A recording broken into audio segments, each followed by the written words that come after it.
I need your arms around me. I need to feel your touch.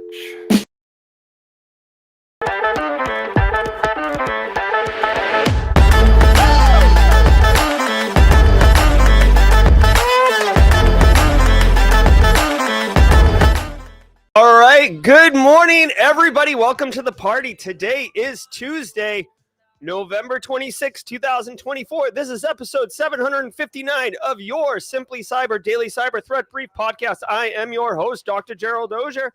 And over the next hour, me, you, Brent Book with the CTF, walkthroughs, Mara Levy, not only IT, Alpha Sierra, Chris Whitlock of Study GRC, Triple D in the Philippines, Port Zero in the upstate, DJ Bisek behind the glass, the mod team fully in lock, Carrie with the background checks, and Marlon Johnson, Marcus Kyler of the Yeet Crew. Guys, we're all going to be shredding it today, going through the top cyber news stories of the day. I'll be giving my expert opinion on each of those stories, on what it means to you as a practitioner.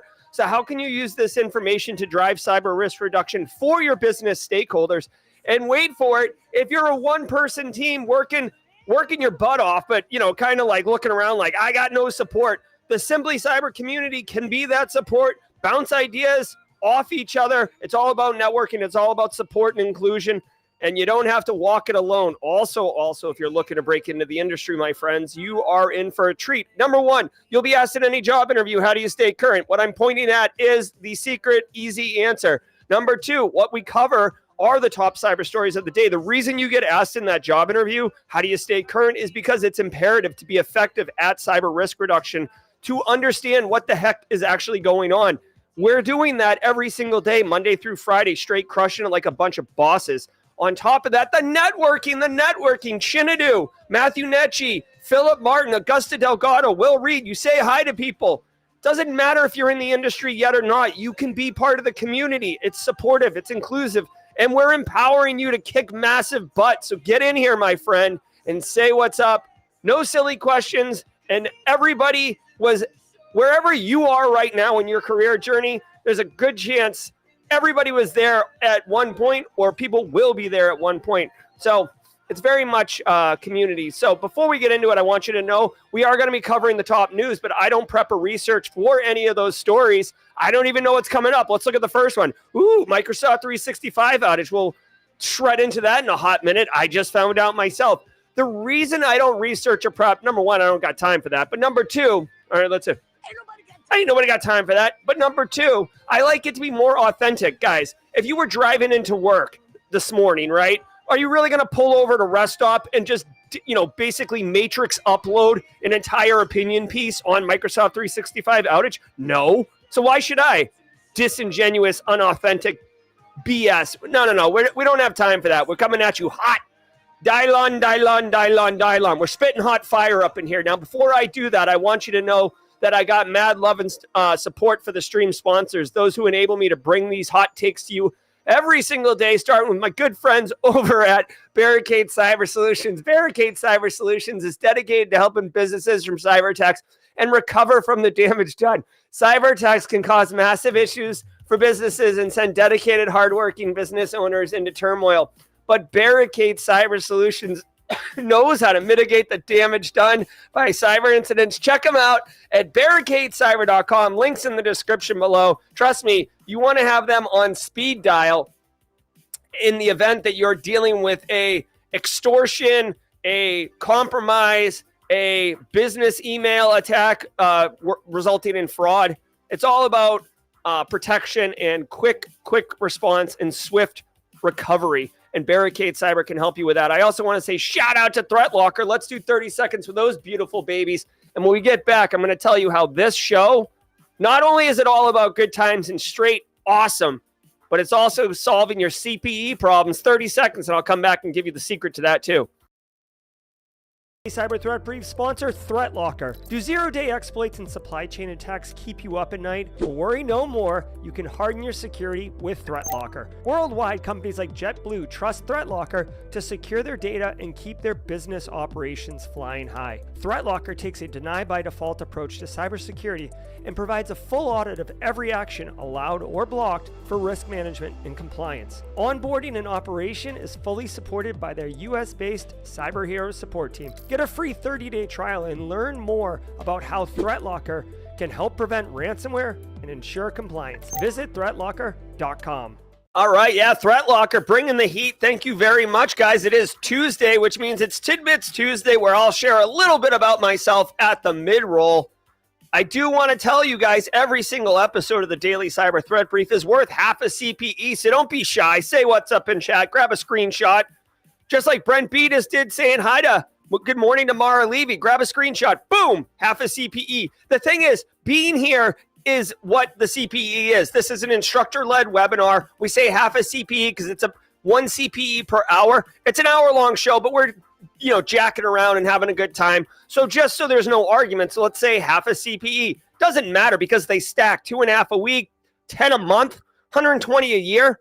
That's more than what you need to maintain your cybersecurity certification. So just grab a screenshot. I do want to say really quickly, if it's your first time here, if episode 759 is your first episode, let us know with a hashtag first timer in chat. Hashtag first timer in chat.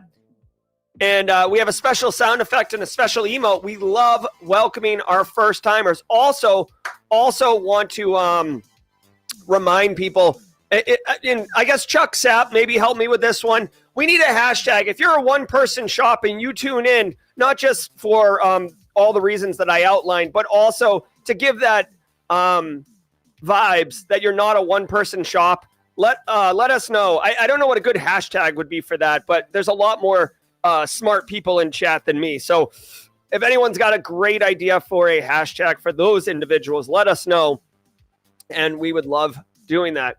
All right. What are we doing? So we got Tidbits Tuesday coming up, first timers in chat. All right, I think we've done it all. We've touched all the things. Good morning, everybody. Tom Bishop's lurking. We got you, Tom Bishop. The Joyster's a hashtag. Whoop! The Joyster. Ladies and gentlemen, Joyster's a first timer. Here we go. Welcome to the party, pal, Joyster. Welcome to the party, pal. Yes, sir. And squad members, please drop those emotes on Joyster. There we go. All right, I'm seeing some hashtags in chat here. One-man band, one-person army. All right. Hey, Byron Fisk says first time, or at least first full show. We'll count it. We love the sound effect anyways. Welcome to the party, Byron. Welcome to the party, pal. Love it. You guys are straight killing it. Damian Valdez with the hashtag on your side. That's a great hashtag as well. Thank you very much, Casually Joseph. Always great to see Henry Danielson. Hashtag Swiss Army Knife. All right. We'll have to do this during jaw jacking. I've tightened up. Oh, the sound effects are low. All right. Thank you, Matthew Bolin. I've tightened up my my camera angle a little bit for jaw jacking. I'm not teaching this week, so we got that going for us. Do me a favor. Sit back, relax, and let's let the cool sounds of the hot news wash over us in an awesome wave. From the CISO series, it's cybersecurity headlines. These are the cybersecurity headlines for Tuesday, November 26, 2024. I'm Lauren Verno. Microsoft 365 outage update. If you're wondering whether Microsoft's outages on Monday should have been your cue to start your Thanksgiving vacation early, you weren't alone. Microsoft addressed widespread 365 outages affecting services like Exchange Online, Microsoft Teams, SharePoint Online, and Outlook. The issue, caused by a, quote, recent change, has led to difficulties accessing these platforms and performing certain actions within Microsoft Fabric and Defender for Office 365. Microsoft says they deployed a fix to the affected environments, initiated manual restarts on impacted systems, and as of this recording, is monitoring progress. While this follows a major outage in July caused by a DDoS attack, Microsoft has not attributed the current incident to any malicious activity. I'll give you a hint. I'll give you a hint. I'm even wearing the Carl shirt today, right? Perfect to start off. Cyber Coffee Carl and audio issues. That's simply cyber in a nutshell. Guys, here's the deal. Not all not all outages are cyber threat actor related, right? You know, we cybersecurity professionals love to jump to conclusions and be like, oh yeah, it's, you know, Iran is attacking and, you know, whatever. But here's the reality, guys. If you've ever managed any type of even like moderately complicated environment, things happen. There's a lot of dependencies. There's a lot of interaction. Sometimes you don't realize there's a dependency in place and you update something or you reboot something and it causes a cascading issue that results in some type of outage. Microsoft 365, now it's a multi-billion-dollar product, for lack of a better term, for Microsoft, and many organizations are on Microsoft 365. Huge organizations, okay? The US government, to name one, right? So with that level of, you know, demand and that level of complexity, crap happens sometimes. Now, they didn't say exactly what happened. If I had to guess, it was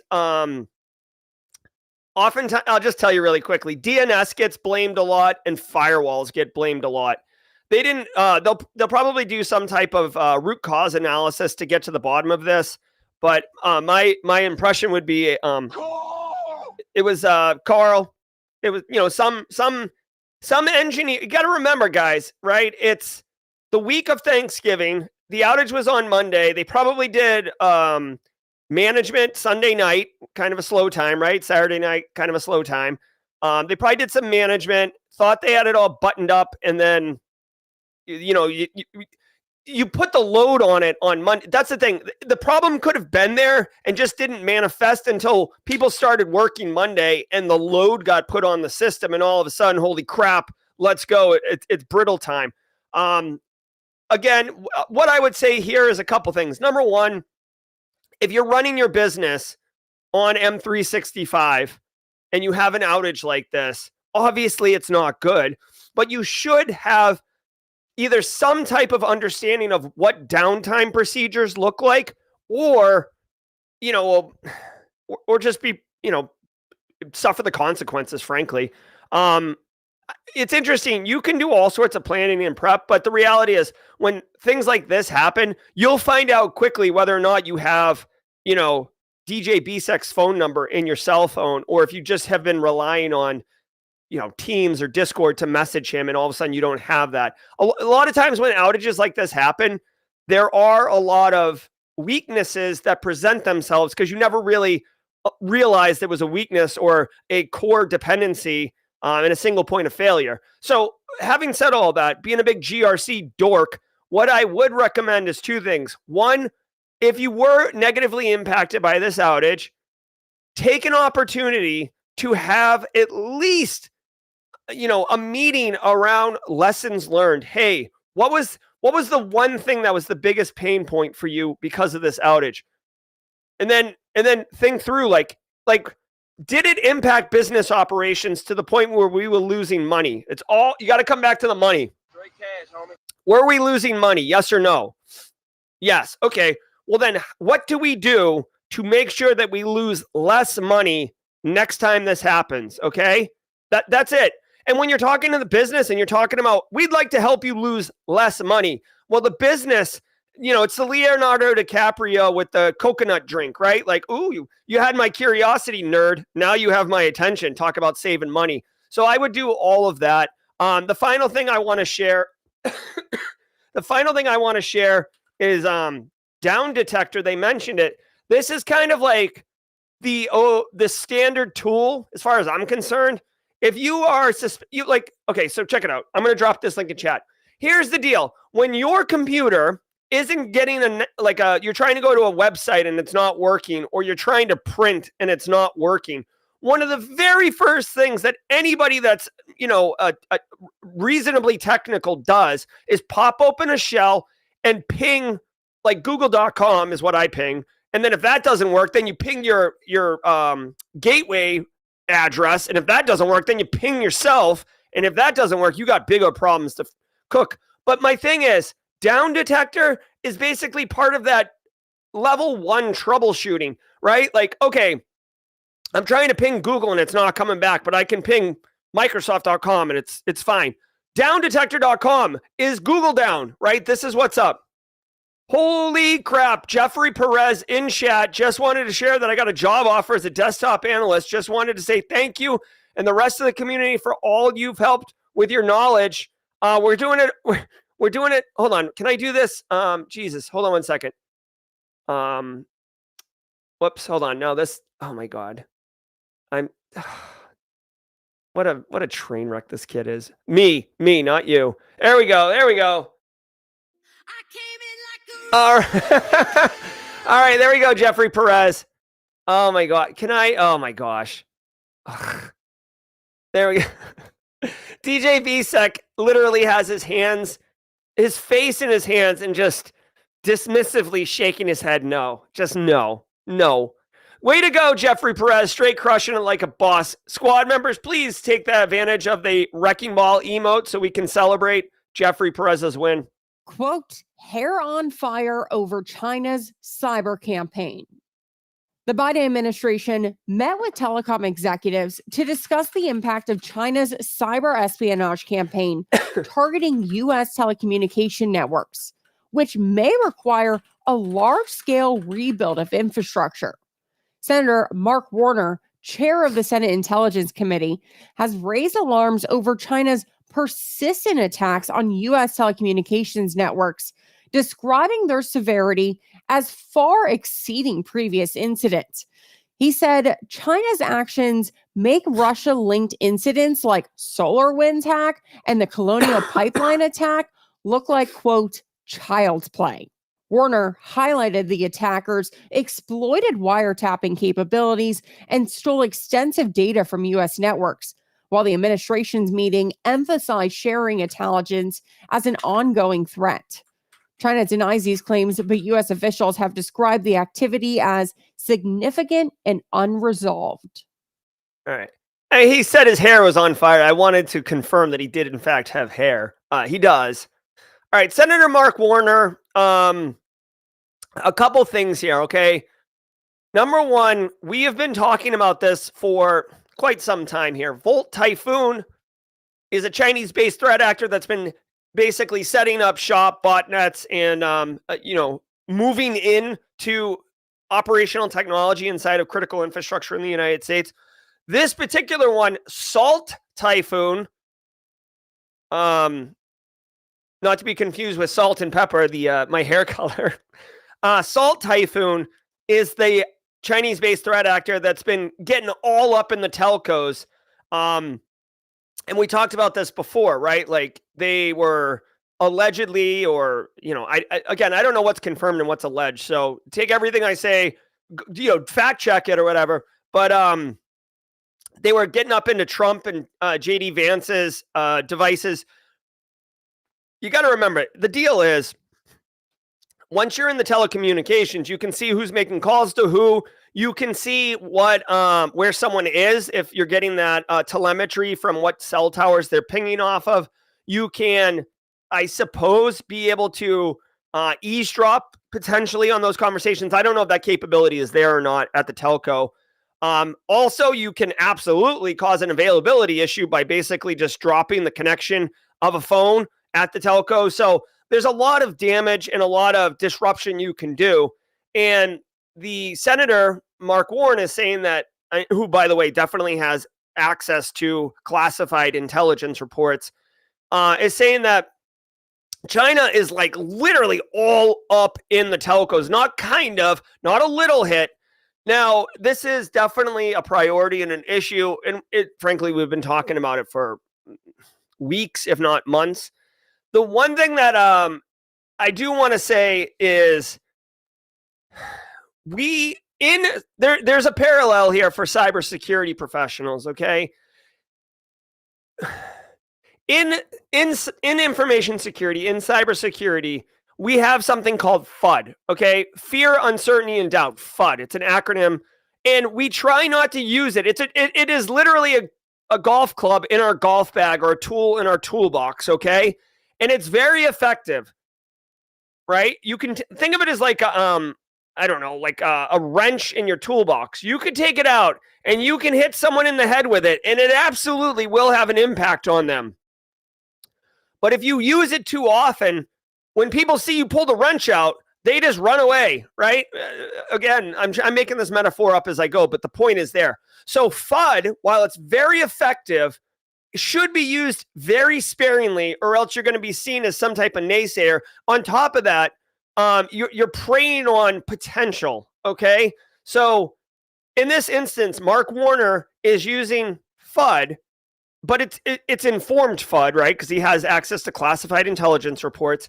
He's using fear, uncertainty, and doubt because he is saying, if you look at SolarWinds, which in my opinion it's unmistakably one of the top 3 most sophisticated cyber attacks in history.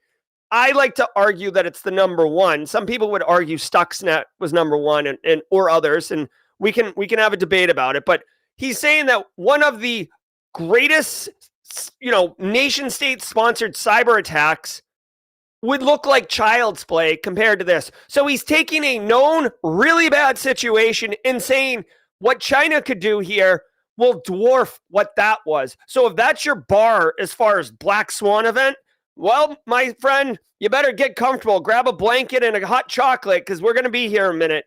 So this is like literally an example of weaponizing FUD. Now, having said that, again, there's some truth behind this, right? So, we'll see. I don't know what you do though. You know what I mean? Again, the telcos are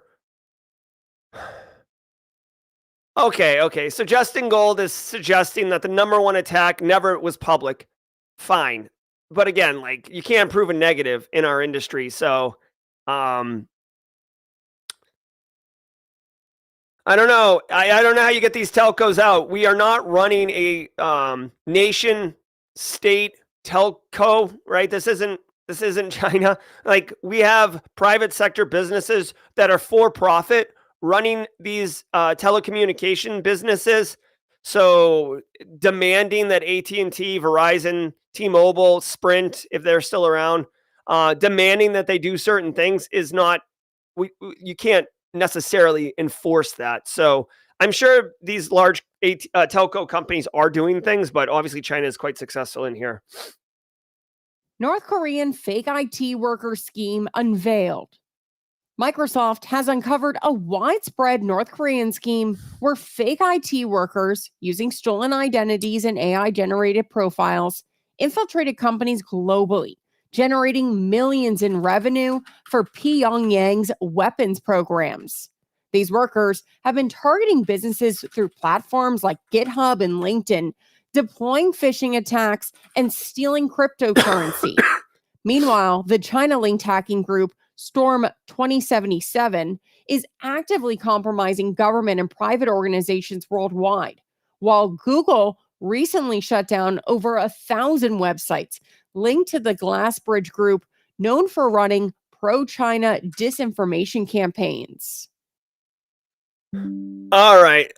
So check it out really quickly. Number 1, good morning, Triple D. You guys, Divine Dream Divine does this. She's been around in the community for a very long time, obviously blue badge. But saying good morning to Senate Intelligence Committee, it's always funny, Triple D. I saw you yesterday say good morning to Barack Obama and Michelle. Really funny. Okay, I'm not going to spend a terrible amount of time on this. Like every single day we talk about how North Korea's got fake IT workers. And basically this is just some kind of scheme for the People's Republic of North Korea to get revenue, right? That's it, right? There's so many economic sanctions that North Korea can't act like a normal country and do business with other countries. Plus, I don't think they really have any main exports. I don't know.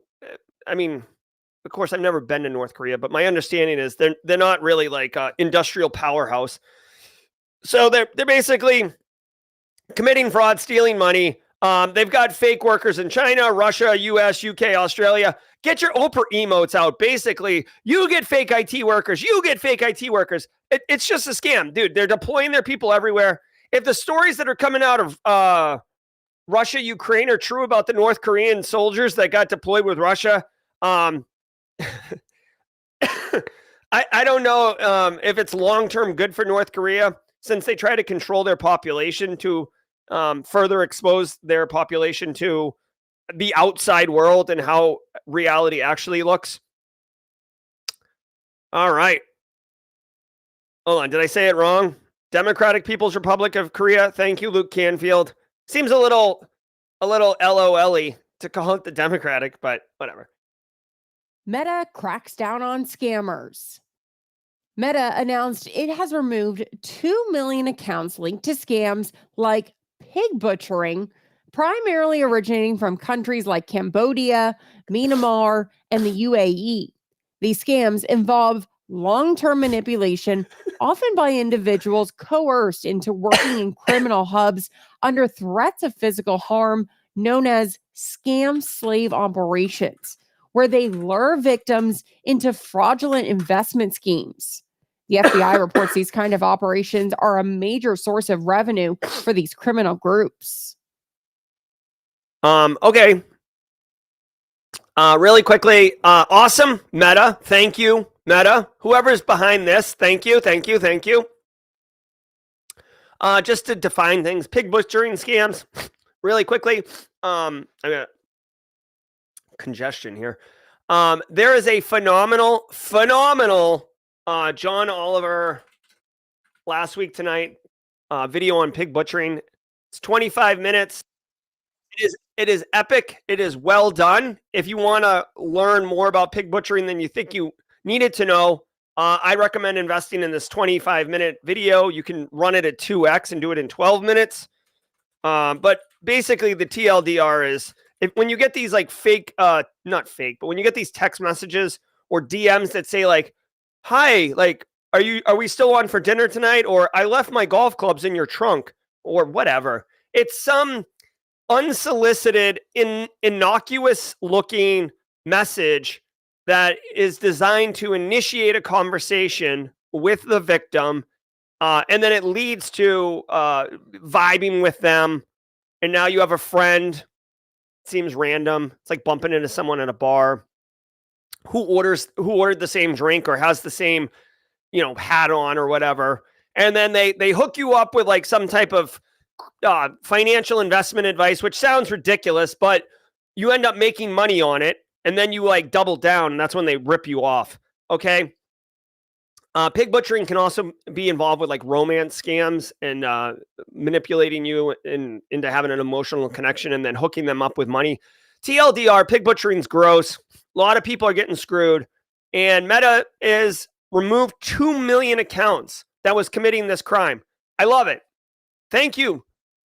And I think they mentioned it in the story, and I think they mentioned it in the story, and they definitely mentioned it in the John Oliver episode. But a lot of people committing the pig butchering are slaves, right? They like go from a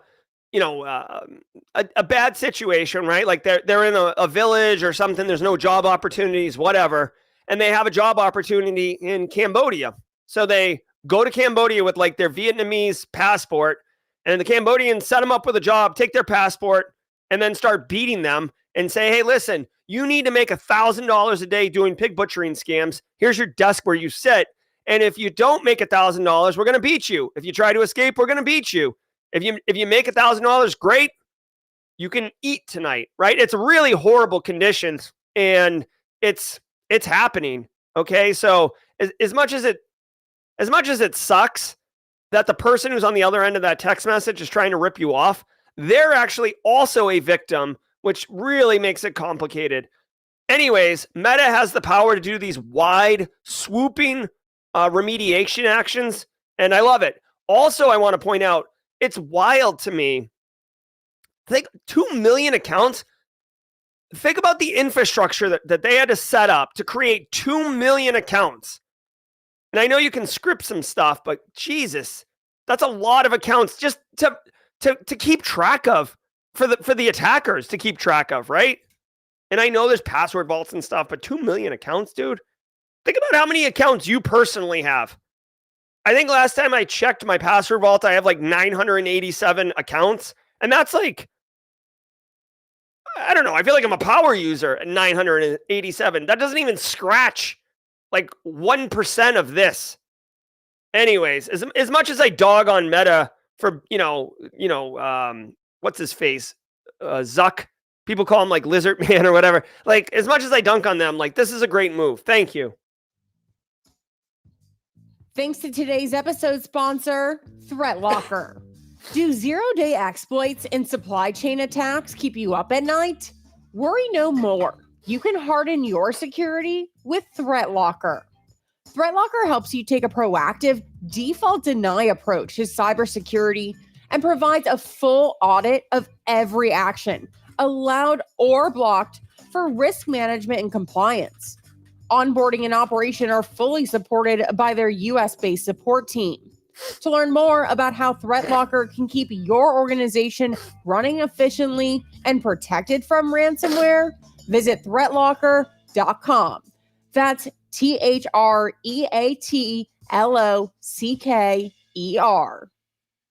Really quickly, Jaleesa Mitchell over on LinkedIn. Jaleesa says, I'm new here. I'm going to call that a first timer. Jaleesa, welcome to the party. Welcome to the party, pal. And let me just let you all know, Joyrider, I think it was, first timer. We do this every day at the mid-roll.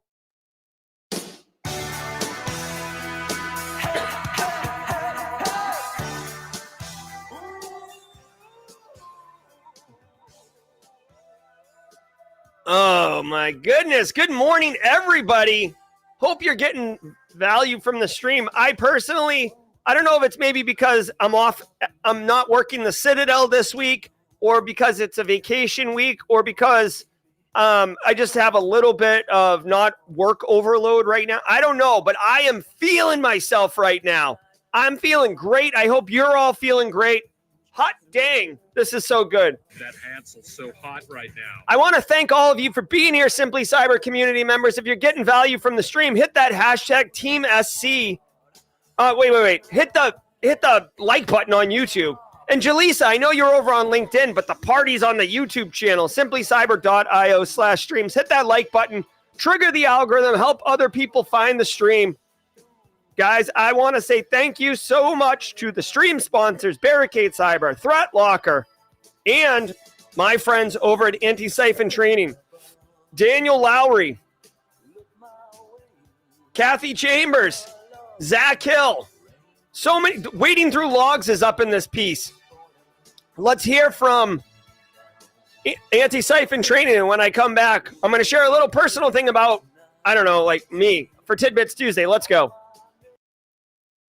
High-quality cybersecurity education, regardless of financial position. Check this out. I want to give some love and some praise to Antisyphon Training, powered by Black Hills Information Security. Antisyphon Training is absolutely disrupting the traditional cybersecurity training industry by providing high-quality, cutting-edge education to everyone, regardless of financial position. They bring industry professionals with years and years of experience into the classroom to teach you and anyone else who's interested practical skills that are in demand in the market today. And on top of that, the student experience is amazing, as you and hundreds or thousands in some instances of other students are actively engaging, networking, sharing tips, tricks, and experiences with each other, all live in the classroom. Go to antisyphontraining.com, check out their course calendar to see what courses they have coming up next. You won't regret it.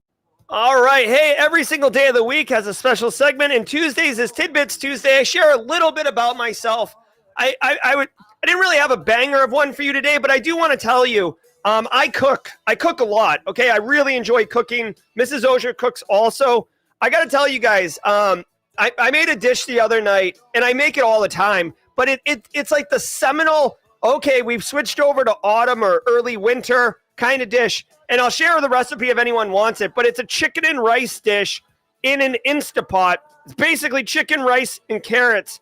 And it is it warms your soul, right? Oh, it's so good. So I don't know if you guys have a dish, like let me know in chat, but if you have a dish that is kind of like reserved for a special time of year, not like a Thanksgiving turkey, but like just a regular Tuesday night dinner. But when you make it, it's almost like a symbol, like, okay, guys, Like, bring out your sweaters, get your scarves ready. We've got the chicken and rice dish on deck. Big fan of that. All right, we're going to get our laws on. Brent Book said, you had me until carrots. Yep. Hey, Alpha Sierra, let's get our laws on.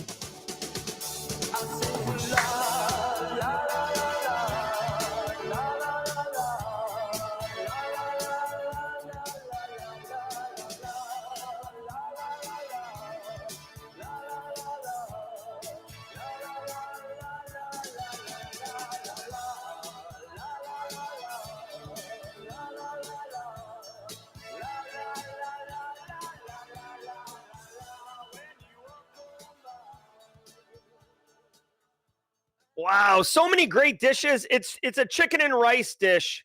But guys, wow, so many great options in here. I see curry, 15 bean soup, hot and sour, carbonara pasta, Lester Lopez. You had me at carbonara.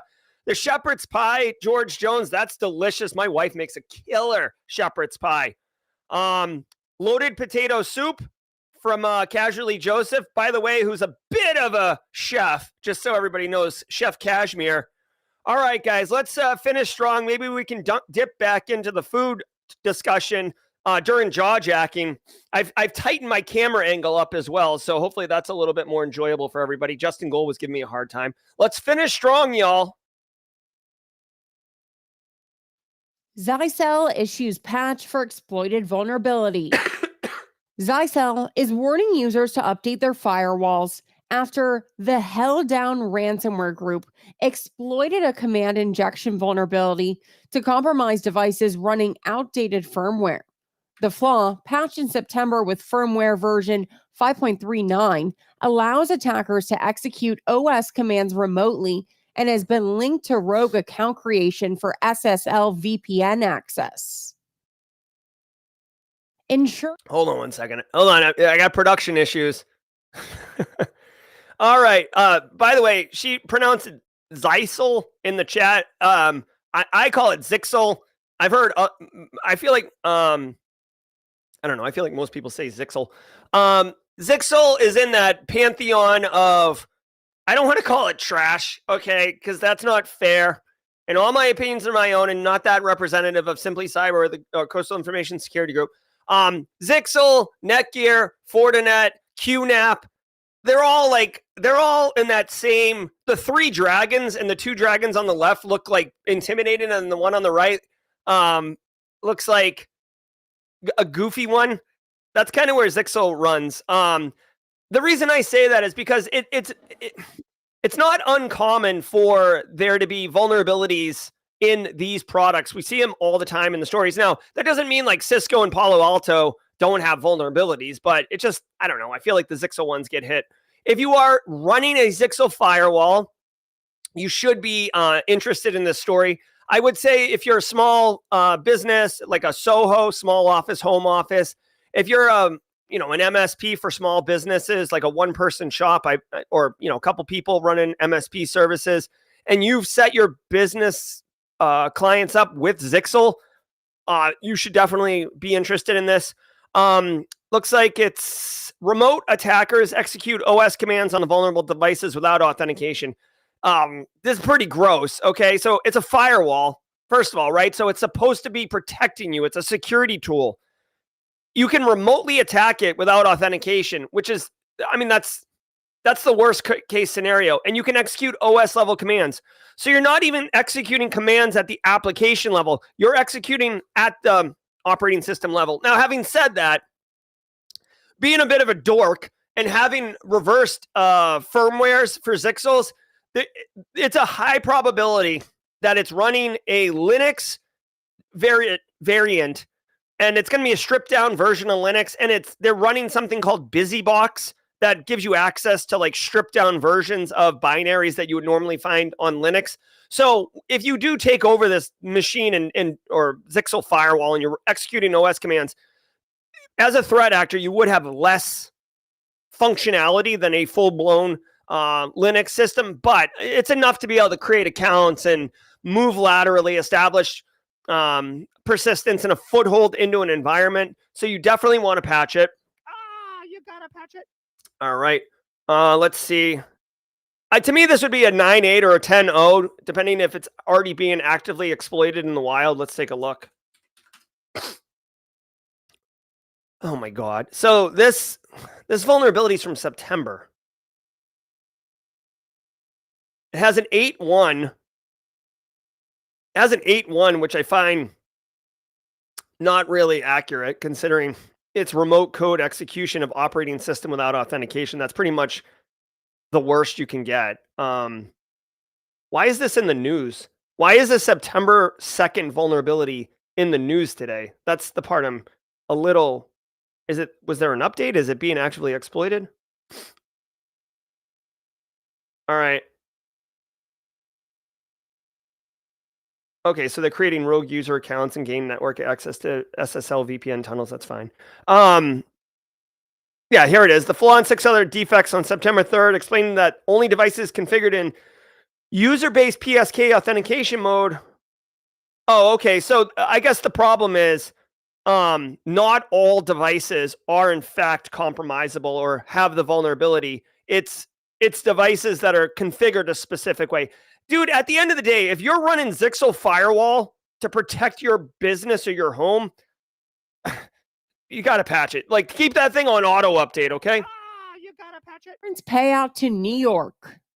I will say it could be I mean, you'd have to invest in it, but it could be an interesting blog post if you wanted. Getting one of these firewalls, configuring it to be vulnerable, then exploiting it and showing the kill chain if you're looking for a cool video idea. But, you know, I don't even know how much a Zyxel firewall costs.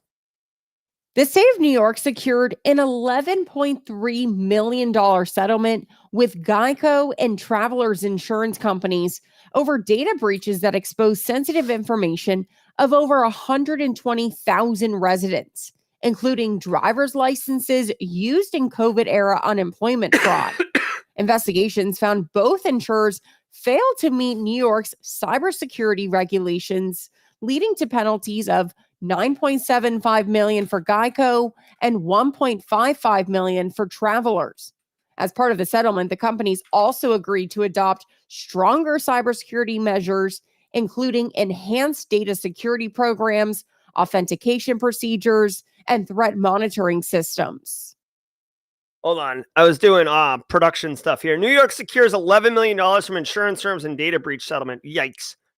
Dude, okay, so as wild as it is, insurance companies, while they're for profit, they are absolutely going to, when they have to pay out millions of dollars in settlements, insurance companies don't like that. They typically, they expect to pay out some money, but it's basic business economics. If they take in $1 million and they pay out $11 million, then they're going to go out of business, right? And they're not into that strategy, right? So how the state of New York, 2 car insurance companies over the breach of sensitive data. I don't get. Driver's license data was stolen. So this is so weird. So the insurance companies, so this has nothing to do with insurance. This is just, okay. So this has nothing to do with insurance, right? It's just that it's insurance companies that happen to be vulnerable. And basically Geico and Travelers Insurance didn't protect the their customers' data, and the state of New York sued them. This is interesting because you cannot reduce all risk. You cannot reduce all risk. You can't zero out your risk. You will always have some residual risk, okay? Which means that you can limit the amount of likelihood of getting compromised, but you can't eliminate it. So unless the state of New York did a deep investigation and found that Geico and Travelers Insurance was negligent and what's the word I'm looking for? Not egregious, but like gross negligence. That's usually the only time you can sue and get money. So let's see what the firms have agreed to adopt a series of measures, maintain a comprehensive information security program. Okay, welcome to the party, pal. This is NIST CSF, CIS 18, whatever. They should have had that, guys. Like, hold on. CISO Geico.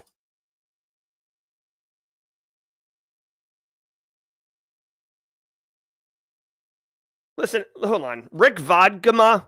What do we got here? This guy right here. He's the CISO at Geico. Oh, geez. Okay. So check this out. This guy right here. What's his name? Rick Vodgama. This guy's been the CISO at Geico for 4 months. Do you want to know why he's the CISO at Geico?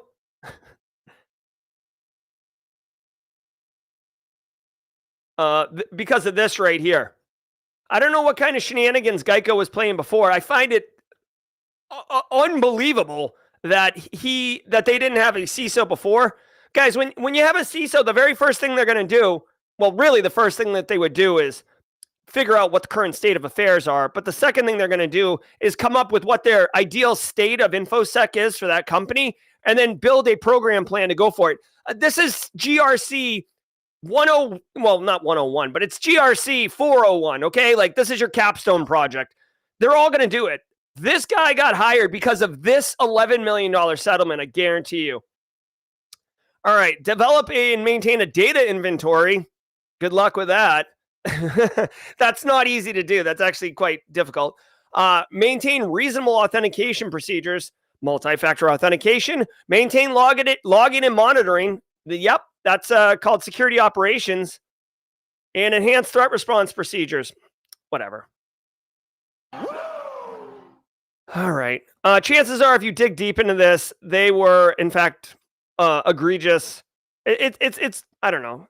Whatever. Geico's probably, hey, I'll tell you what, Geico and Travelers Insurance is probably hiring. This is one of those ones where they open up the pocketbook, they hire that CISO guy, and then he builds a team underneath him. So if you were looking for work, you might want to go check them out. UK creates AI security lab.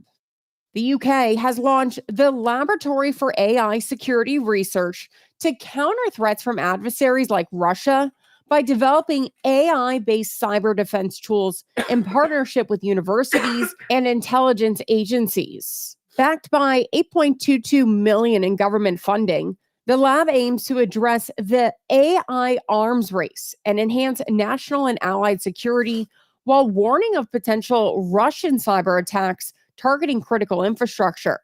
The announcement coincides with tensions between the UK and Russia, with Russia threatening UK facilities following Ukraine's use of British-made missiles. What? I will say this, and shout out to Roswell UK in chat. Hey, good morning, Elizabeth Perry. Always nice to see Elizabeth Perry in chat.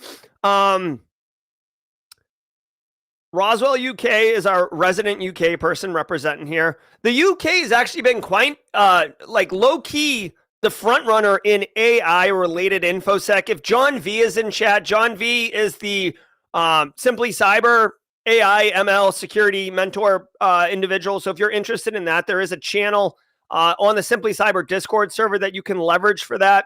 But yeah, the UK is setting a great tone for the rest of the world, frankly, around AI security.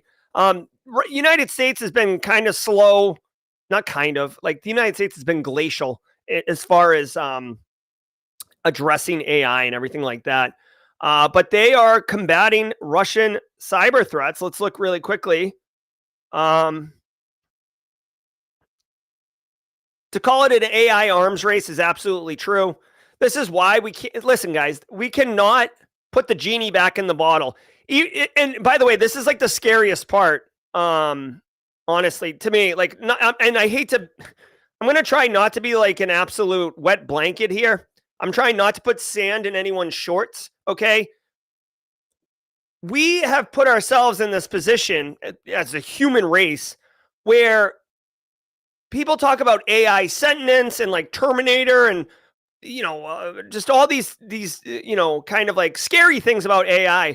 And we fully have the opportunity to curb it by slowing down. But it's an arms race. if we slow down, our adversaries are not going to slow down, right?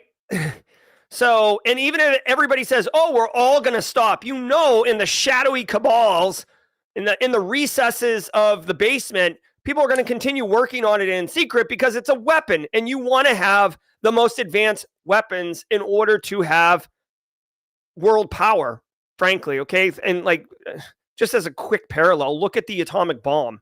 Right? There was a friggin' arms race for that thing, and whoever gets it first, that's the winner, and that's what happened. And quite frankly, I'm super pumped that the United States shared that technology with the rest of the world instead of using it to basically threaten everybody else in the world to fall in line or else.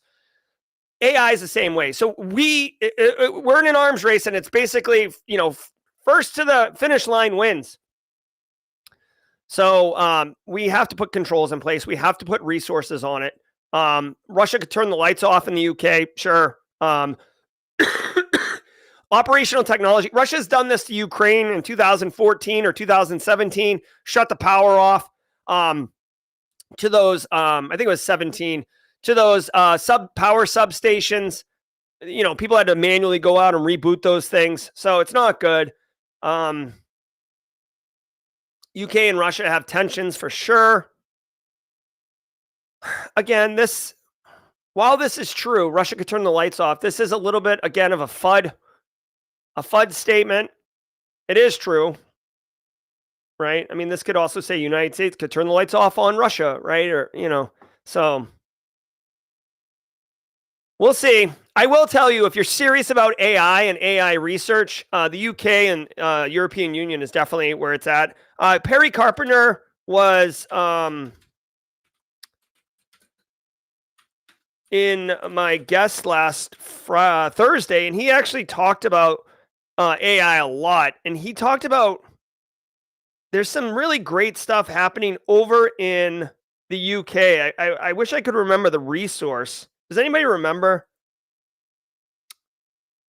This wasn't it, but like, dude, look at this. The UK literally has a Office of AI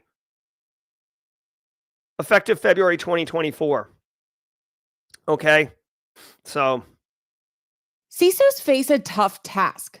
They must manage risk, but surveys. All right. We're a couple minutes early. Let's do this.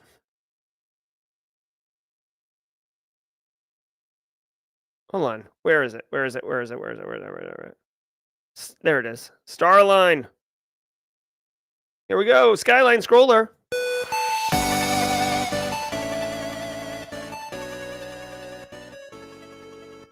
All right, y'all. Hey, we had a heck of a show today. I want to say shout out again with the stream sponsors, Barricade Cyber, Antisyphon, Threat Locker. All about good times, guys. We're continuing to crush it every single day at 8 a.m. Eastern time. Tell a friend. When you're getting around the turkey table, giving thanks, pour a little gravy out for Simply Cyber's daily cyber threat brief. I'm joking, obviously, but thank you to the stream sponsors. Thank you to the Simply Cyber community, hashtag Team SC. As always, we're going to be dropping into jawjacking, a 30-minute Ask Me Anything segment. Let me just confirm something really quickly, please. 30-minute AMA segment. We do it every single day. And let me see what's going on here. We may be joined by Eric Taylor. He's in chat. I'm off this week because it's holiday break. Normally, when I teach, Eric Taylor and DJ Bisek cover jawjacking.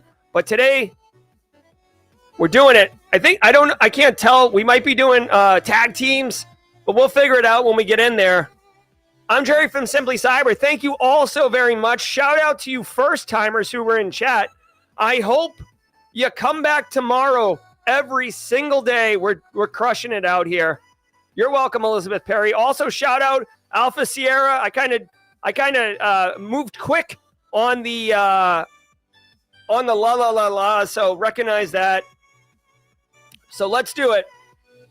All right, let's boogie here. Let's go to Jawjack. And I'm Jerry from Simply Cyber. See you in 30 seconds. Later. cybersecurity? Join us every weekday for Jawjacking, where industry experts answer your burning questions about the cybersecurity field. Live, unfiltered, and totally free. Let's level up together. It's time for some Jawjacking.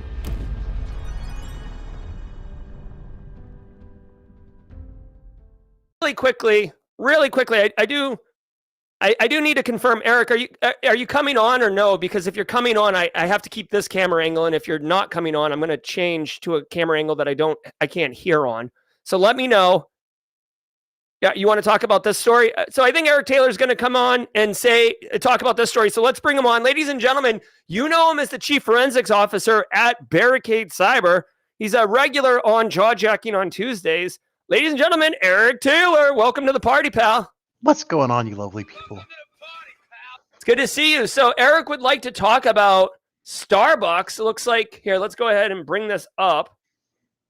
Eric, how's your weekend, dude? Good. Getting busy. Love it. All right, let's do this really quickly. I'm going to bring this story up, and let's get Eric chatting about it. Eric, what are we doing here?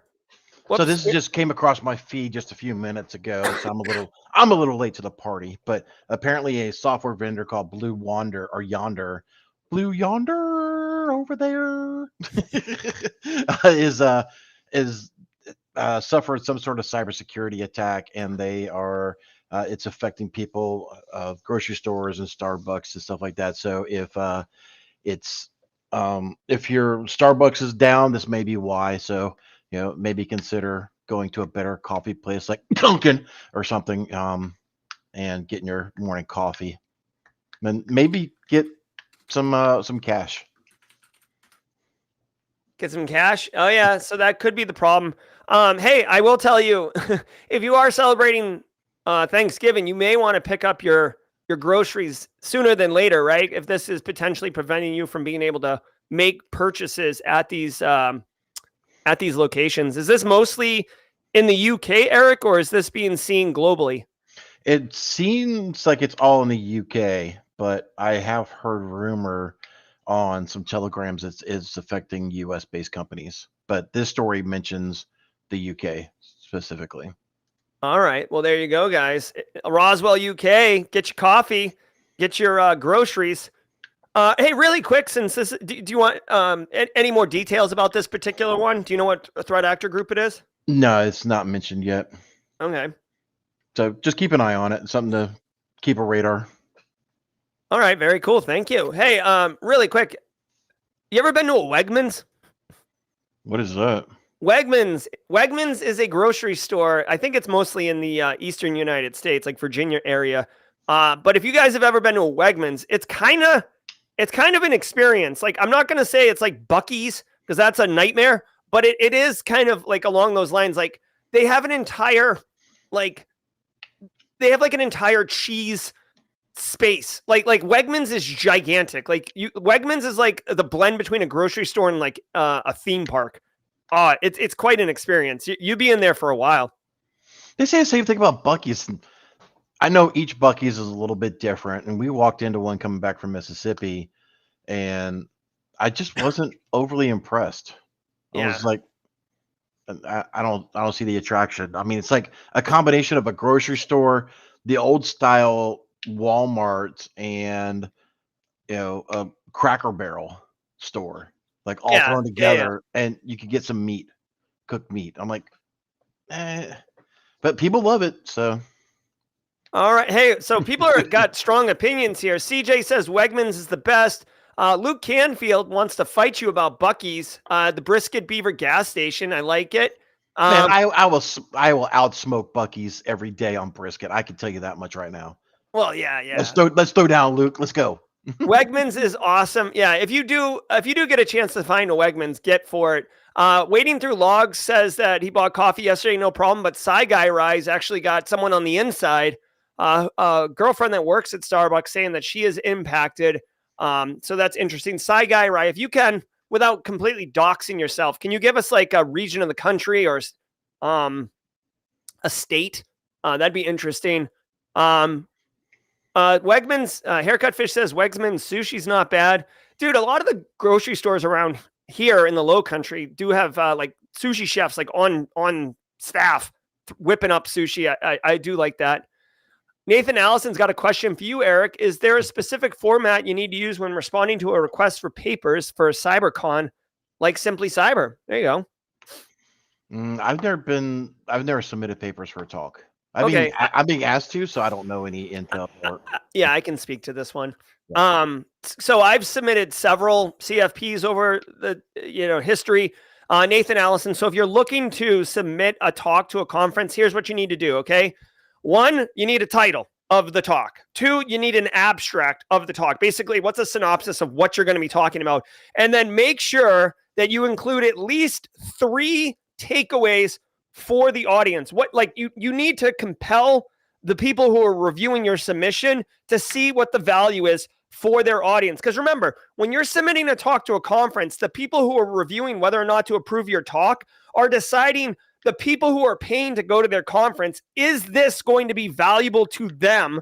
Because the CFP panel is basically responsible to make sure that they put together a great program for the attendees. So make sure you include exactly what the learning outcomes would be for them. And if you want, I actually shout out really quickly. I'm actually going to be speaking at B-Sides Romania in May, and I just submitted my CFP like last week or something. And I can bring that up on chat if you want to see like a perfect example, not to be a jerk, but like what I think is a perfect example of a CFP. I can certainly bring that up.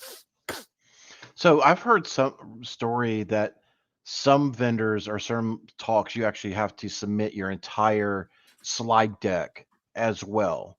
Have you seen that as well? Or so typically you'll have to submit your slides. It depends on like the professionality of the conference, right? But like, I've had experiences where they want to see your deck 2 weeks before, and it's really to make sure that you're not going to, basically ghost them the day of, right? They by submitting your deck 2 weeks in advance, they know with confidence that you've put the work in and you're going to deliver that talk versus just showing up. Because a lot of people, it's a bit of a joke and a kind of an inside secret that a lot of speakers wait till the last minute to put their deck together. Wading through logs, I'm looking at you, LOL. But for the most part, people will procrastinate. So a lot of times, the more formal conferences, or if you're keynoting, like kind of an industry conference, or if it's a paid engagement, they'll want to see that in person. I mean, they'll want to see that in advance. But submitting your whole deck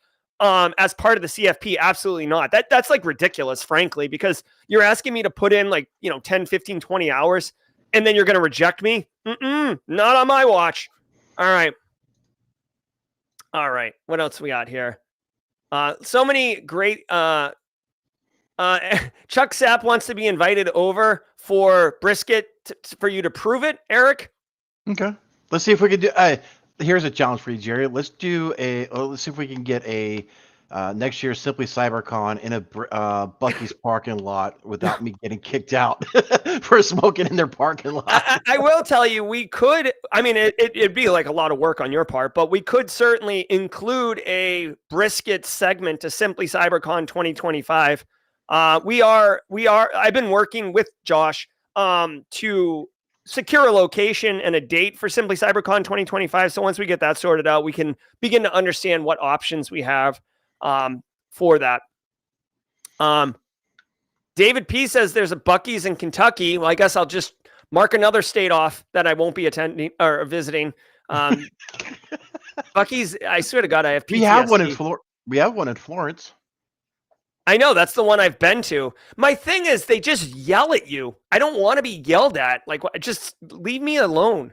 I just don't like crowds. And like, you don't go to Moe's either, huh? Moe's what? Old the taco place? Yeah. Welcome to Moe's. No. In fact, my kid, holy crap, my son Grayson wants me to take him to Target on Friday morning. And I'm like, are you like high? Like, no. Like, I can't think of a worse place to go on a worse day. Black Friday, Target morning. And I know that Black Friday has been like basically smeared over. Like Black Friday is the month of November now. So it's like less impactful, but it's still too much for me. I can't. Here we go. Nathan Allison says someone should develop an app to track business disruption in real time, like the weather app. I don't know. That's kind of like Down Detector. I was about to say that's Down Detector right there. Wade, what does he look for? What's it say? Ask Wade, what does he look for? There you go. So wading through logs is he is not just a speaker, not just a detection engineer, not just a great mustache. He's also a B-Side San Diego organizer and reviews the CFPs. So he says the more detailed, the better when submitting a CFP. Yep. I want to point out too, I submitted to speak at B-Sides Charleston this year and was rejected. So don't think that you just get automatically approved when you submit these things. Let's see. All right. Nazir says his inner Texan is triggered. I think this is because of all the smoked meat talk. I do a brisket like a lot of with a Texan flares to it. So a lot of dry rub and stuff like that. So. So good. Oh my gosh. RMcast says he had a meeting at work. What did I miss? Well, RMcast, first of all, I want to tell you that I read that as, shoot, I had a Magic the Gathering at work. So I thought you were slinging spells here, but you had a meeting. And what did you miss? I don't know. You missed the Simply Cyber Daily Cyber Threat Brief. Tidbits Tuesday, I talked about my chicken and rice. Eric, what is your, what's your, like, it's officially cold outside meal. Do you have one of those? Chili. So I found out a recent one. It's called over the top chili that we put in the smoker. So you put like all of your chili and ingredients in a pot on that bottom shelf, and you got a big hunk of meat over it. So all the grease and everything from the hamburger and the sausage meat is dripping down into the chili. You stir it about every 30, 45 minutes just to mix that smoky meat smell into the chili. And then once the meat is done, you break it all up, put it into the chili. Oh, this is why I'm fat. I promise it's not liquor and beer. It's because I can't stop eating. It sounds good though. It's so freaking good. Let me know if you're going to be smoking a turkey on Thanksgiving. I am smoking a turkey. So about 2 years ago, we started a new tradition. So wife will do the traditional baked one, and then I smoked one. Oh, I like it. We're doing a new tradition this year of Thanksgiving at our house. Mrs. Auger's doing the turkey. We had some. Our regular tradition of going to my aunt's house has run its course. Yes, thank you. That's a good way to put it. And it may or may not have to do with politics, frankly, but that's okay. Let's see. I'm looking here. Okay, so Zmif likes the idea of a brisket segment to Simply CyberCon 2025. Dude, I've been looking for a good reason. So I've been literally looking at the pull behinds for your truck and everything like that, and I've been looking for a good reason. So I may have found a marketing reason to buy a pull behind smoker. I will tell you, I a couple years ago, I actually used to run a craft beer social club. Like this is like way back in 2010. It was pretty big actually at one point. But I rented a tow behind smoker at one point, so I know you can rent them. I know you're probably wanting to go all in on one, but just so we know, Jared Wickard will be interested in the brisket panel, so we can really get nerdy on it. I like it. Simply Brisket, a new member of the Simply Cyber Media Group. Okay, let's see. Looking at chat really quickly. Moe's is worse than Bucky's as far as yelling at you. Let's look at some questions from chat. Darius Cater says, Jerry, it's been 8 months since you did a video on NIST CSF 2.0. Has it held up to your expectations during this time? Oh my God, has it been 8 months? Wait a minute. That can't be true. Let me look at this. I think NIST CSF is phenomenal, and the changes they made in 2.0 were definitely warranted as far as beefing out the respond and recover phases of the framework. I'm trying to figure out, hold on one second. CSF 2.0. Let me go. March 12th. No. It's been, so March 12th, and then, so that's 8. It really has been 8 months. God dang. I can't believe that. Holy crap. So yes, the answer is yes, it is held up. I think it's wonderful. And I think it continues to empower organizations to get their crap together. So thanks for the question, Darius. Shinadu says, besides Entra and Okta, what resources would you recommend to learn IAM security, preferably IAM and cloud? So Eric, let's both answer this. I mean, first of all, what I would say is, I know it's not free, Shinadu, but like I would get an M365 account, right? Like, and I know like you're talking about these tech stacks itself, but I feel like actually going in and configuring and tinkering and seeing what the settings are and seeing like enrolling something in Intune and like seeing what it looks like is practical for getting that hands-on experience. What do you think, Eric? No, I mean, you're exactly right. I mean, Chinadu's mentioning Intra ID, which is part of the Microsoft 365 stack, and that is a central IAM. So, I mean, you can get a developer account. You just apply for one. Most of the time, Microsoft gives it to you. Okta is a good resource. Take a look at Cisco Duo. They have ways to integrate SSO and things of that nature into it. Please bear with Jerry as he kills a lung. That's like the worst plague he's had in I don't know how long.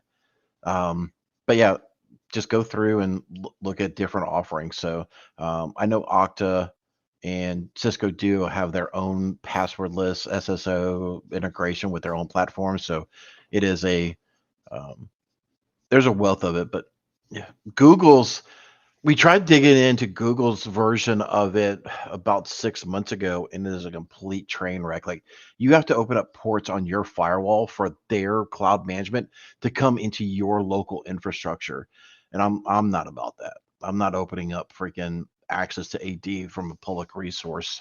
And they don't even give you a whole lot of the fully qualified domain names, FQDNs, to whitelist and say it can only come from these IP addresses. It's like, I'm just going to open up 389 to the world and let people authenticate into my domain. No, F that. No, why don't you stick a Zyxel firewall in the way? Yeah, that'll be fine.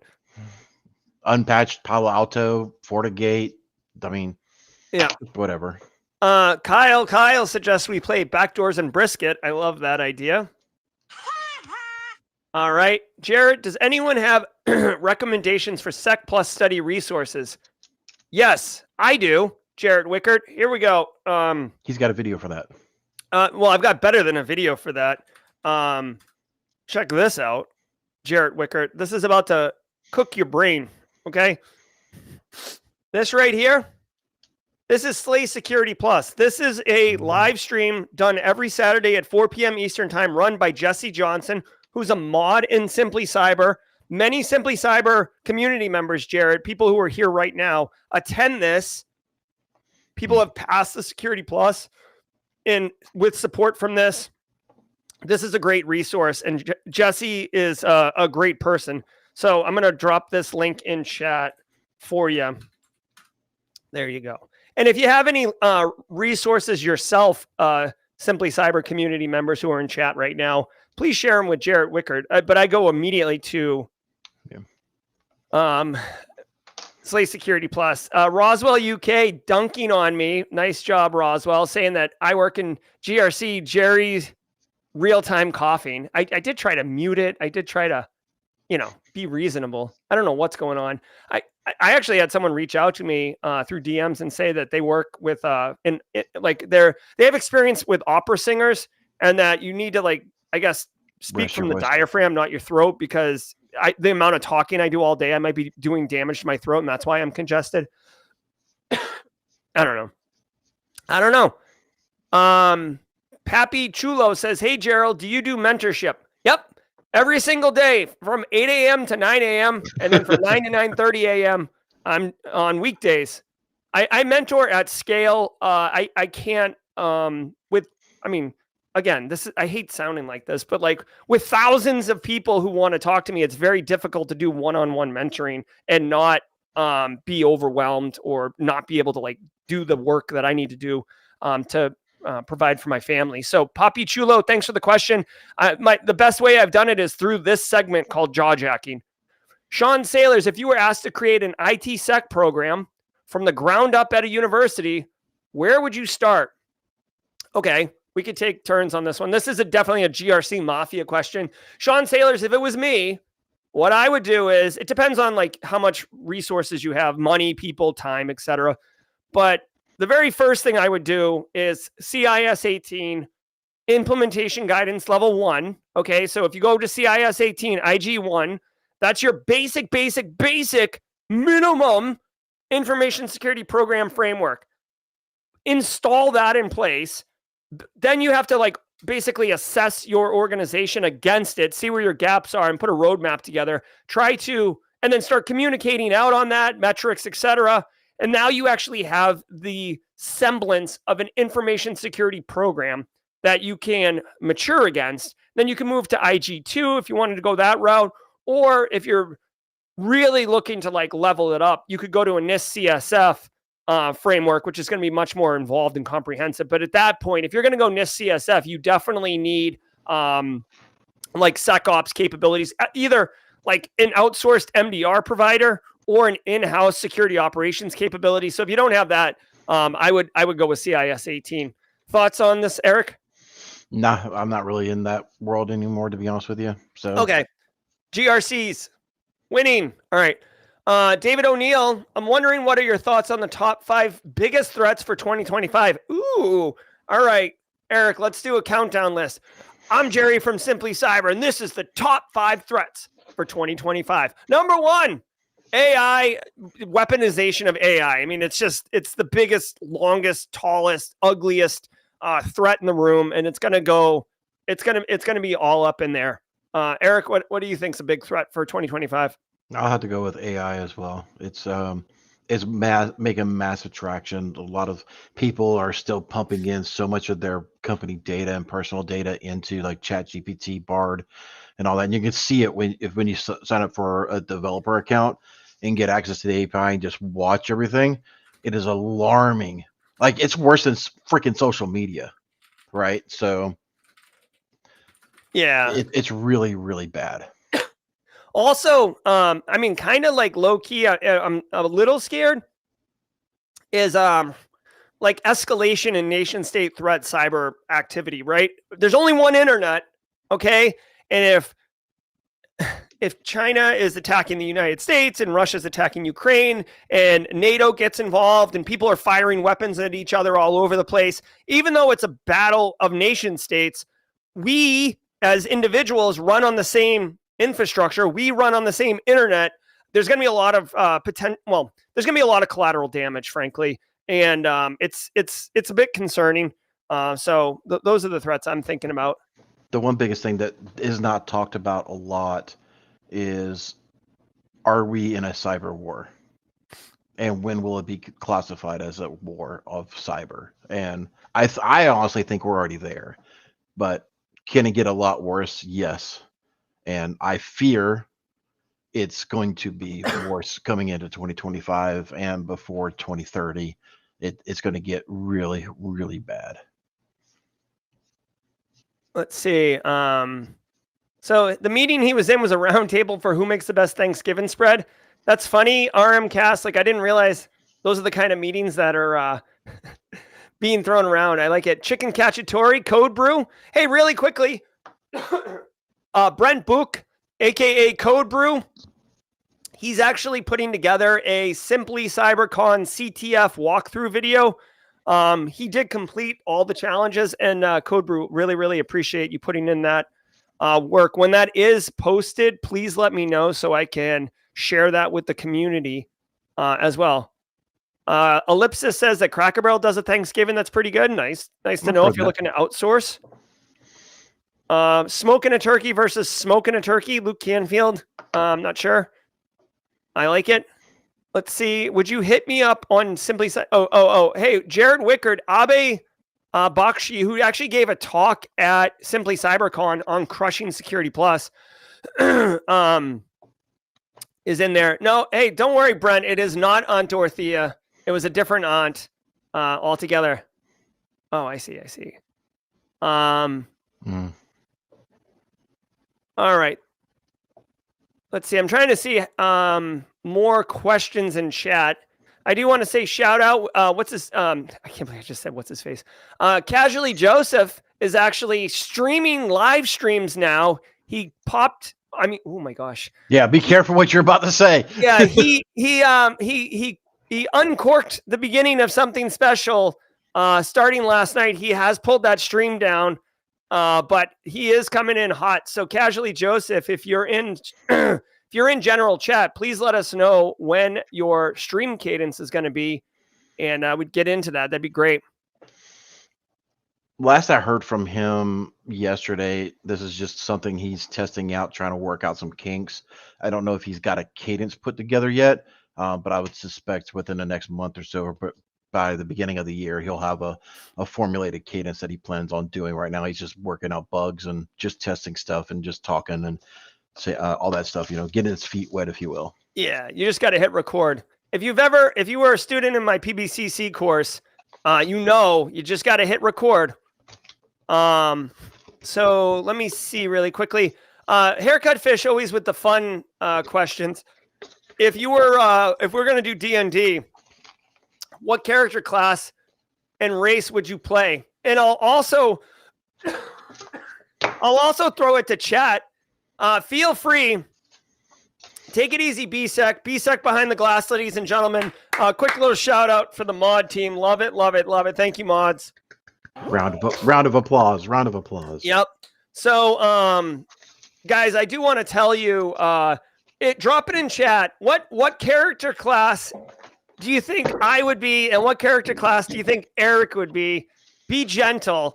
I will tell you, when I play, I haven't really played like true Dungeons and Dragons, but when I play Skyrim or any of those type of games, I typically go for necromages, which is basically a spellcaster who can raise the dead. So basically, the reason I like to do it is because then I can like eliminate whatever the threat is in front of me, and then I get a force multiplier because I'm able to weaponize those people right afterwards. So that's always fun. Eric, what do you got any thoughts on this? I've never played Dungeons and Dragons and whatever, D&D. I know it doesn't mean drugs and diseases. I know that, but yeah, that's about as much as I know. I've never been into that whole. I've never been into the make believe. Like I can't go Magic the Gathering and go down this make believe world and stuff. I mean, I'm not. Don't get me wrong. I'm not smashing people who do. I just don't have that crazy of an imagination to go do that stuff. All right. Well, chat is definitely helping us out. Chat is agreeing that I would be a bard, which I think means I entertain you. I'm a clown here for your amusement. And then for you, Code Brew says I might be an elf mage also. Eric, you would be a dwarf barbarian, I suppose, is what we're getting in chat here. Also, potentially a half orc paladin, which I'm not entirely sure what that entails. But I'm doing a lot of Googling right now to figure out what all this stuff is. Yeah, let us know in chat. Is there like a website you can answer 5 questions and find out what D&D you would be? Just also, I know there's been a lot of discussion. Again, we're getting a bit off of cyber here for a minute, but there's been some conversations around Baldur's Gate 3. That is still on my vision board. So when I get time. All right. Thank you for the question, Haircut Fish, as always. Oh, yeah. Actually, Corey Grayley, ProfessorMesser.com. Professor Messer has insane amounts of Security Plus training. Jarrett Wicker. So go check that out. Chris Whitlock also echoing the Professor Messer situation.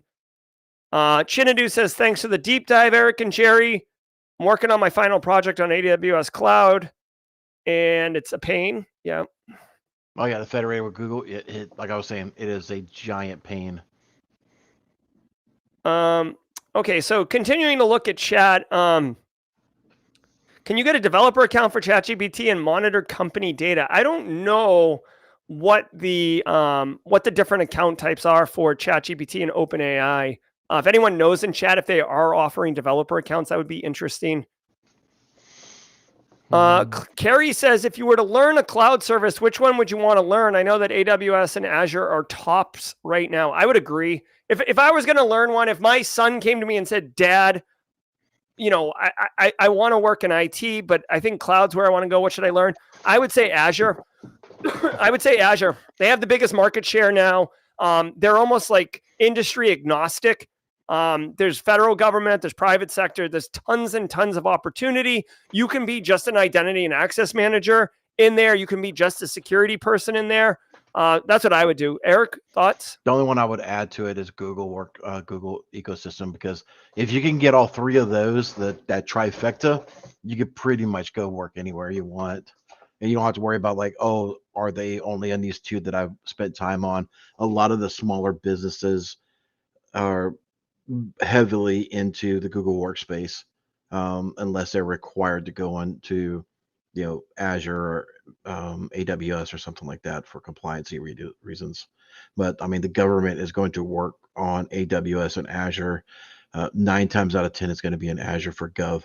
Any of their developments pretty much in AWS type of thing because of the containers and stuff like that. So, and Kubernetes. Nazir says, what's your biggest frustration when it comes to entry-level cyber talent in 2024? So Nazir, I'm assuming you're talking about from an employer perspective, hiring entry-level, not as an entry-level person looking for work. So I don't know. I guess I don't have a big frustration. I mean, I will tell you that one that I hear about, but I haven't seen personally, is people coming in and not wanting to do, like, frankly, like the grunt work that you would need for an entry-level person to do.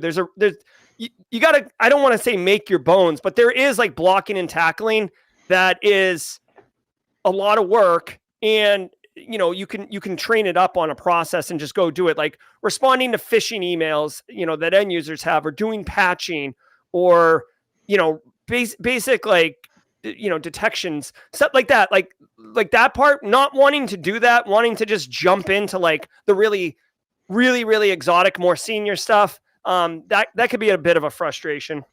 Yeah, exactly. And I would say there's 2 points to it. One is what Jerry's saying, that everybody wants to come in and do the really cool stuff. They, as much as I hate to say the phrase, they don't want to pay their dues. They don't want to go through the grind and learn those fundamentals that it takes to become really, really good at these other stuff. Like digital forensics is not an entry level position.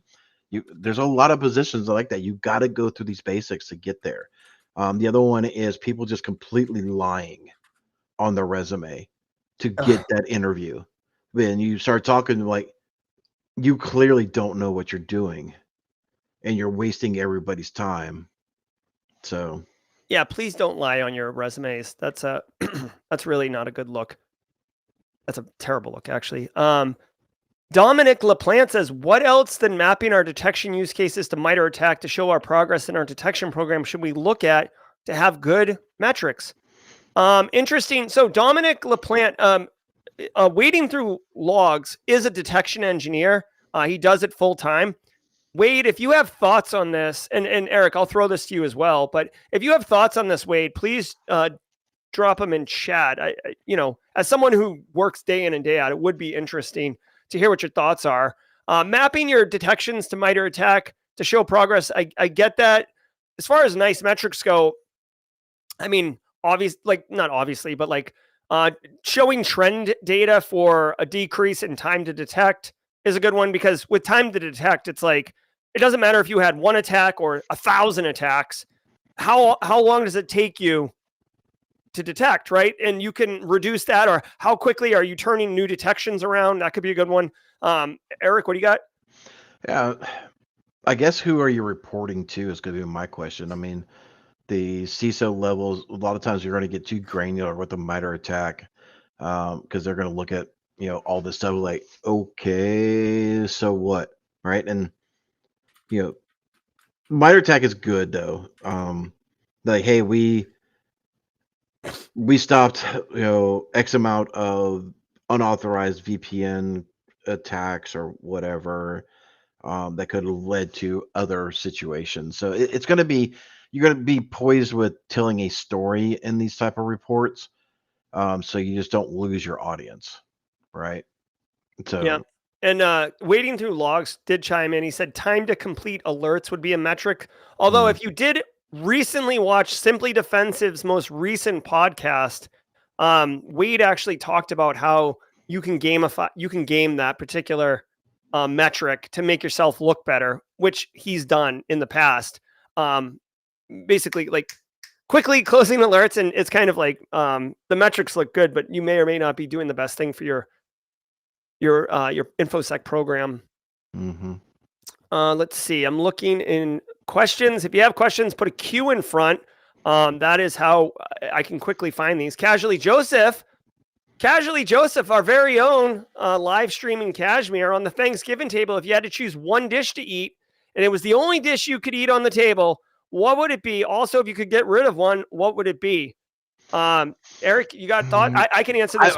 I'd say we had to get rid of the staple of turkey as an answer, whether you're going to have that or leave that.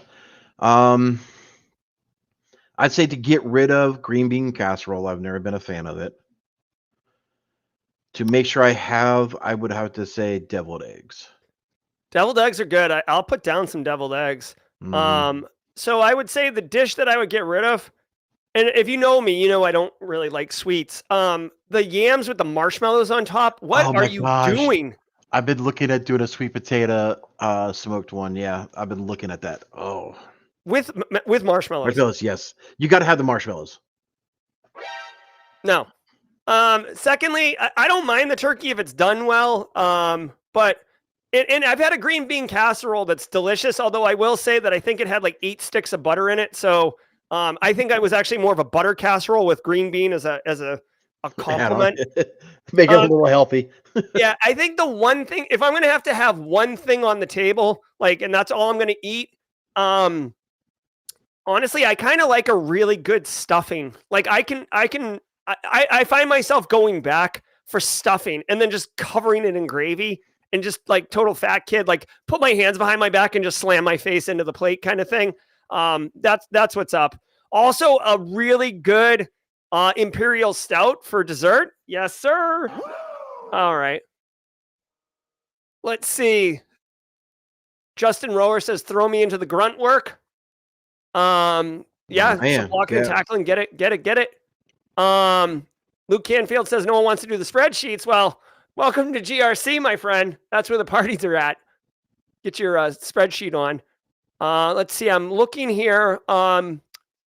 Brent Book is eating all the sweet potatoes and cranberry sauce. Okay, so here's a question for chat. I'm going to put this actually as a poll in chat, okay? Eric, there's a hotly debated topic around cranberry sauce. Are you the guy who's eating the one that has like the real cranberries and the stems and all that crap in there? Obviously, I'm biased. Or are you eating the cranberry that's shaped like a can? Yeah. All right. I feel like you're either in one camp or the other, and you vehemently hate the other camp. Where are you at on cranberry sauce? Or like organic, whatever, shaped like a can. Or it comes out of a can, but yeah. Well, yeah, shaped like a can. I do know that a lot of people will pair the cranberry sauce that comes out of a can to Spam. Yeah, but it's not. It's not. It doesn't have that whatever fat or whatever. No, I cannot eat Spam. I can't do it. No, me either. Wading through logs and Fleetus are having a conversation. Wade says if his bonus was based on a tax block, he would be happy. Yep, that's right. Like, how many raindrops does your umbrella stop? Right? That Wendy Nather said that famously. It's not about how many raindrops your umbrella stops. It's how wet do you get when you use that umbrella. Let's keep going. Someone said broccoli bacon salad. J Fox. Okay, I see you. I don't think I would reach for that, but I see you. All right. Oh my gosh. So here's an interesting one. Diana says, how do I deal as a woman with disrespectful men in the field? So that's interesting, Diana. There are toxic males. There are toxic people in general that will hate on you, whether or not, it could be your nationality. It could be your experience level. It could be your age. I guess as far as I would say dealing with it in this particular case, basically calling them out. I know, at least in my opinion, a lot of people in the industry are not toxic and do not endorse, especially at Simply Cyber, right? Where our values are support, inclusion. So I mean, calling them out, not suffering in DMs, right? A lot of times you'll see people post DMs in a public post to call out those individuals. A lot of times, and I'm glad that this is becoming more normalized, a lot of times those people get called out and then held publicly accountable. And that's how I would deal with it. Eric? I mean, I am more of a person that I'll just call them out to the rug. Like, I will just name and shame. The comments and views are of me and not of Jerry, but I will name and shame the living out of them. Like, I don't care. Like, if you won't get in trouble, break their jaw. Like, stand up. Don't put up with that bull crap. Like, I've literally gone to jail before for standing up for a woman in the parking lot who was getting hit. Like, wow. I don't care. Like, don't do that BS. There you go. And Diane, if there's other women in chat who have thoughts, obviously because I'm not a woman, Eric's not a woman, so our opinions are based on, more external perspective than internal. So if there are people in chat who have thoughts about this, please feel free to share that. I guess the corporate world, depending on what your role in the organization, I would start talking to upper management and like saying, this is an effing problem that needs to be stopped right now. And just keep going until you find someone that will hear you and take care of you the way that it needs to be taken care of, because that is complete BS. Thank you for the question, Diana. Also, I'm seeing a lot of people in chat talk about how I didn't give an option to not have cranberry sauce. There's a lot of cranberry sauce hate going on in chat right now. Apparently, cranberry sauce is left the chat. So we're going to end the poll really quickly here. 53 votes. Looks like we're kind of split down the middle. Marcus Kyler is saying the canned version is better than the real version, 100%.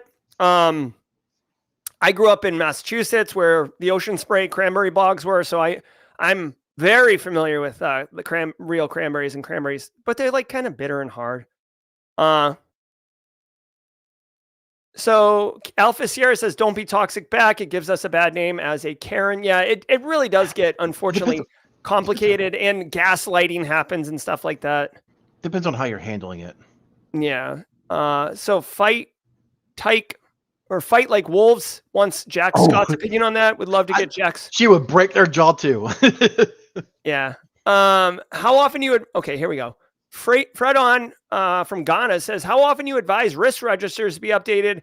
Is it as they are found or a set period? So as you're doing, as you're really identifying real risks, not individual like weaknesses, but real risks to the organization, you do want to capture them, especially if the organization is not going to do anything about it, right? Like, so many times I've heard organizations be like, we have very little risk tolerance. We just can't accept anything. You're like, all right, well, we got to, I need $20,000 to roll on multi-factor. And they're like, ooh, no, we're good. We're good there. And it's like, so you're risk tolerant.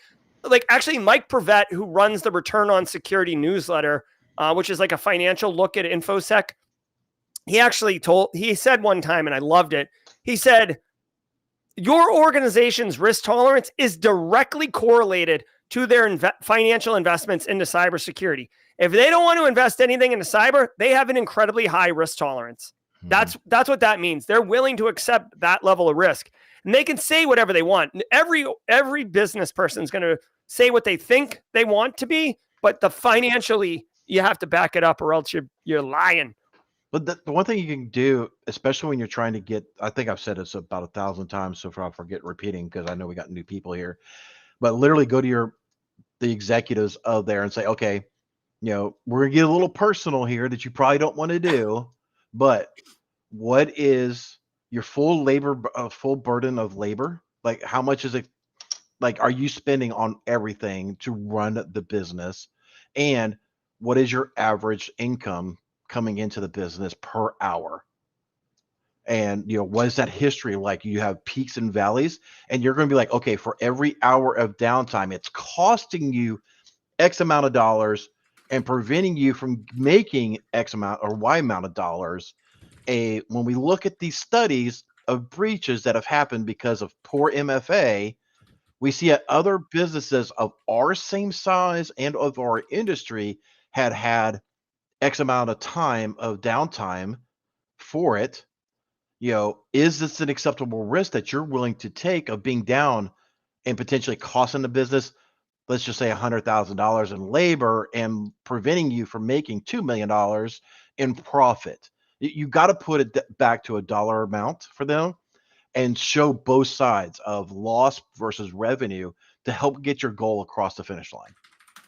There you go. And I dropped a link or I dropped a comment in chat, officially annually, and then updating the risks as they come is what I would say.